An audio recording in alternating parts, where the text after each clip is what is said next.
Bonjour les coaster fans, bonne année 2022 à toutes et à tous, un peu tard certes, mais mieux vaut tard que jamais. Avant de tourner la page sur 2021, je voudrais d'abord quand même faire avec vous un petit point sur cette année qui vient de s'achever. Comme vous le savez sûrement, l'année 2021 a accueilli un paquet de pépites et en particulier en Europe. L'arrivée d'un inverted coaster dans le parc suédois Grönalund, la continuation de l'expansion folle du parc polonais Energylandia, avec notamment sa nouvelle zone Aqualantis et son nouveau gros coaster Abyssus. Ou encore l'entrée dans le game des grosses montagnes russes pour la Belgique qui s'est vu recevoir deux dingueries de classe européenne, voire mondiale en fonction des avis. Ride to Happiness à Plopsaland dans le nord de la Belgique et Conda à Walibi Belgium, pas très loin de Bruxelles. Sur ces montagnes russes que je viens de vous citer, il y en a qu'une seule que j'ai eu l'occasion de tester, c'est Conda à Walibi. Il y a déjà plusieurs vidéos sur la chaîne où je vous donne mon avis dessus, et il y aura sûrement d'autres vidéos où je reparlerai de ce coaster. Et pourquoi pas faire cette année 2022 une seconde visite à Walibi pour réitérer l'expérience. Quoi qu'il en soit, c'est sur Conda que mon année 2021 aura commencé. En compagnie de Franck, j'ai découvert sans aucun doute le coaster que j'attendais le plus pour 2021, un coaster qui fait partie de mes préférés, même si c'est avéré ne pas être ma meilleure découverte de l'année. Globalement, j'ai été à ma grande surprise plutôt conquis par Walibi Belgium. Je pensais tomber sur un parking à coaster, sans aucune âme, et en réalité, bon d'accord, à beaucoup d'endroits, ça fait très parking à coaster, mais certaines zones m'ont vraiment plu. À commencer par celle de Conda, mêlée à Exotic World et son famille coaster Tikiwaka, mais aussi la zone Karma World thématisée sur Bollywood. On a en plus une bonne grosse variété de coasters, des modèles tous assez différents, avec aussi bien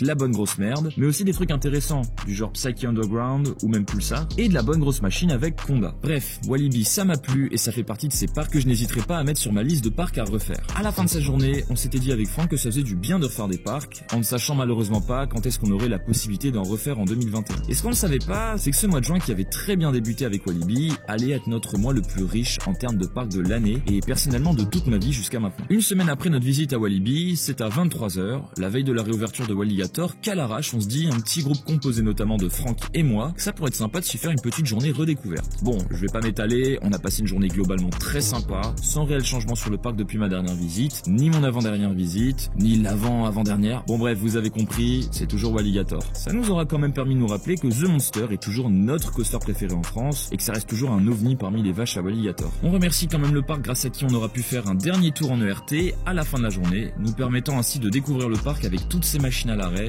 sans un bruit, une fois le tour terminé. Lorsque notre journée s'est terminée, on ne s'attendait toujours pas à faire un autre parc moins d'une semaine après, parce que du coup, une fois de plus en last minute, Franck me propose d'aller avec lui découvrir une dinguerie mondiale dont je rêve depuis que je suis gamin. Il me l'annonce en direct pendant l'un de mes live Twitch, et certains d'entre vous auront peut-être vécu ce moment direct. Comme un fou, j'accepte sans hésiter, et on prend les places pour aller moins de 5 jours après à Holiday Park pour découvrir la légende des montagnes russes Airtime, Expédition GeForce. Donc, gros rêve de gosse qui se réalise, on a enfin pu tester ce monstre qu'est EGF et qui s'avère être à mon plus grand étonnement ma meilleure découverte de 2021. Selon moi, bien meilleure que Conda. Tout ça dans un parc vide et en plus de ça, le jour des 20 ans du coaster. On n'avait même pas fait exprès de choisir cette date en plus. Donc ces 3 journées du mois de juin, vous pouvez les retrouver sur ma chaîne YouTube. Je les ai divisées en 4 vlogs. 2 pour Walibi avec un sur la découverte du parc et l'autre découverte de Conda, un pour Walligator et le dernier pour Holiday Park. Mais, oui, il y a un mais, et c'est la chose qui m'a poussé à vous faire cette vidéo, j'ai pu faire une autre découverte qui n'a pas été filmée en vlog sur ma chaîne. Ce n'est pas la Foire d'automne de Nancy, non, même si pour ceux qui m'ont suivi sur Insta, vous aurez remarqué que j'ai pu gratter du crédit et tester un bateau pirate dans une cage. Et ça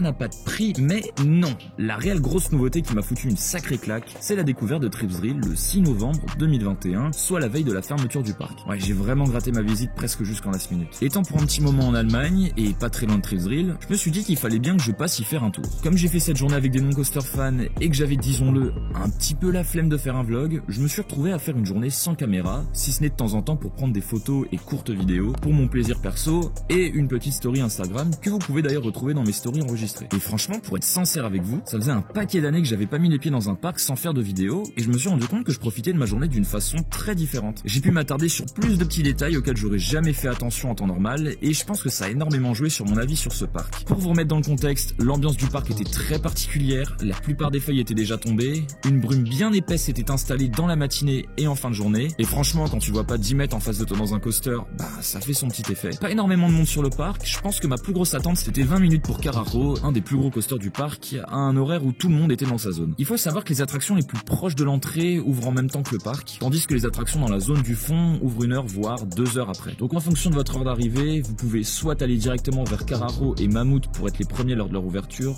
dans le cas où vous arrivez un peu après l'ouverture du parc, soit si comme moi vous êtes devant les grilles avant l'ouverture, et ben il faut tracer directement sur Hals Superkopf et Volldampf. Du coup, mon premier coaster de la journée fut le tant attendu Hals Superkopf. Je crois que j'étais le premier assis sur le deuxième train, quelque chose comme ça. C'était mon premier gros coaster nouvelle génération de chez Vekoma et on m'en avait dit que du bien. Et franchement, réputation bien méritée. Quand on monte à bord et qu'on voit ces rails tout fins, on a vraiment l'impression de monter dans un family coaster. Le confort est impeccable, la gare a une atmosphère très sympa avec une bonne musique et le coaster est franchement très bon. De bonnes interactions avec le sol, on a à la fois l'impression de planer et de tomber dans son siège pendant les inversions, de bons petits G+, en particulier au premier rang et une drop assez fun quand on se place au last. Un coaster qui rentre bien dans ce groupe des family plus, proche du street coaster tout en étant accessible à des enfants. Ça ne dépassera pas de bons vieux inverted BM selon moi, tels que Black Mamba ou The Monster, mais ça aura quand même mis de petites claques à pas mal de coasters pourtant bien sensationnels que j'ai pu tester. Bien évidemment, j'ai fait juste après Voldampf, le family boomerang Vekoma qui se mêle parfaitement à la Superkopf. Moins fan de ce genre de machine sans doute parce que je suis pas le public ciblé, la théma reste néanmoins très chouette avec notamment des petites références aux villes environnantes de Stuttgart. J'avoue quand même le préférer à Raid de Phantasialand,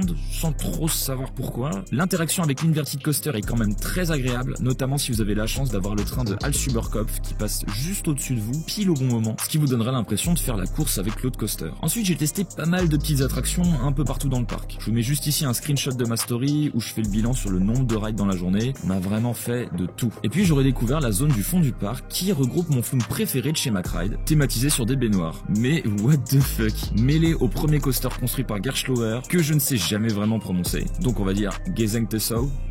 Ça passe? Allez, oui. Ce mélange avec cette espèce de château, à part de tout dans le parc, possède une ambiance très bizarre et c'est ce qui en fait mon mélange coaster flume préféré. Les deux attractions sont toutes les deux très sympas dans leur genre, mais c'est leur ambiance et leur thème très particulière qui font que je les adore. Mention spéciale aux petites surprises qui se cachent dans les bâtiments du flume. Ceux qui l'ont déjà testé ne dites rien, on garde la surprise pour les autres. Après ça, direction Mammoth, le wooden coaster du parc. J'en avais eu des échos très mitigés et parfois même très différents. Certains disent que c'est une bouse, d'autres le trouvent très fluide et certains sans grande sensation. Du coup, qu'est-ce que j'en ai pensé personnellement? Je dirais fun, mais je précise, quand on est assis tout au fond, pile au last, la drop vous tire bien, c'est plutôt surprenant et certains virages et changements de direction sont assez rigolos, notamment l'espèce death turn dans le tunnel vers la fin. Par contre, ça reste tout de même inconfortable. Surtout si vous avez comme moi et une personne qui m'accompagnait des jambes de sauterelle, les genoux tapent et on doit un peu se battre pour éviter les coups. En revanche, au premier rang, on retrouve un peu plus de confort et on ose cette fois-ci lever les mains, mais on a presque envie de pousser sur nos pieds tant les camelbacks sont avares, ne serait-ce qu'en floating. Donc c'est un family sympatoche, mais qu'on ne chain ridera pas, mais qu'on ne chain ridera pas, ah putain c'est galère à dire,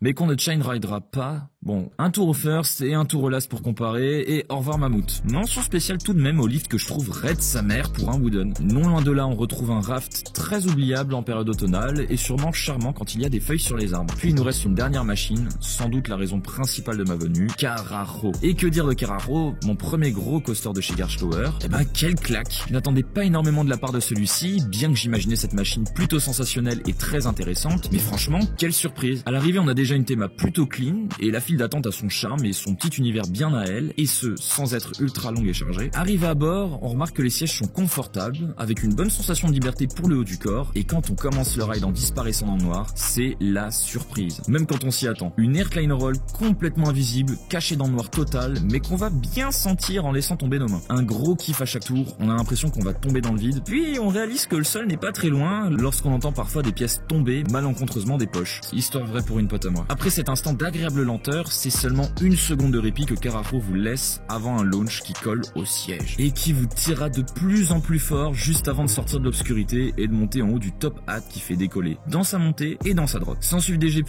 des hang time, des changements de direction et etc.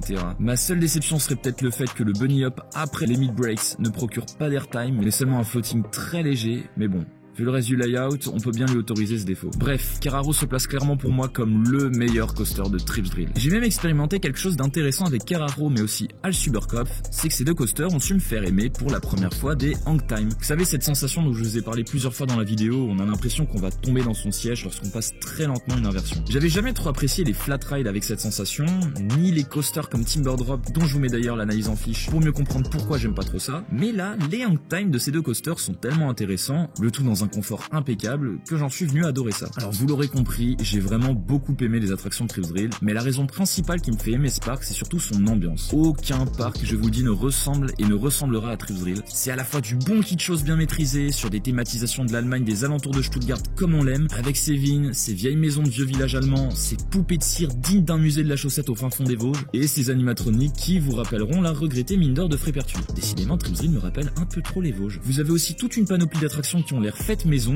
comme un monorail à pédales très étrange, ou encore des jeux où on insère une pièce de 1 ou 2 euros, avec une fois de plus des animatroniques sur lesquels vous devez tirer avec une arbalète qui jette des points lumineux comme dans un Dark Ride interactif. Tout est culte à Thriftdrill et quasiment tout saura attirer votre attention. Tout est bien intégré et incroyable mais vrai, vous trouverez forcément joli leur classique Tivoli Zierer, à le rendre presque plus fun que tous ses homologues. C'est dingue. Donc voilà, globalement, vous savez ce que j'en pense de ce parc. Et c'est comme ça que s'est terminée ma saison parconautique de 2021. Certains trouveront peut-être qu'elle n'est pas si fournie que ça par rapport à celle d'autres personnes, et je le conçois. En soi, je ne suis qu'un débutant dans le milieu. Oui, je suis passionné depuis que je suis gosse, mais en vrai, je commence que maintenant à expérimenter d'autres parcs que ceux de mon enfance. Cette chaîne, c'est en quelque sorte le journal de bord d'un jeune passionné qui vous fait découvrir en même temps qu'il la découvre, la passion des parcs. Du coup, je pense que c'est jusqu'à aujourd'hui l'année où j'ai fait le plus de gros coasters et de nouveaux parcs, et donc sans aucun doute mon année la plus marquante dans ma vie de passionné. Outre les parcs en tant que tels, c'est aussi l'année où je me suis sans doute le plus amusé sur YouTube, où j'ai passé la barre des 1000 abonnés, où j'ai tenté de faire des lives sur Twitch, où j'ai pu rencontrer de nombreuses personnes dans plusieurs parcs. Bref, 2021 est une réussite pour ma passion et surtout pour cette chaîne sur de nombreux points. Je tenais d'ailleurs à vous remercier d'être de plus en plus fidèles à ce que je crée et publie, même dans des gros moments d'hibernation où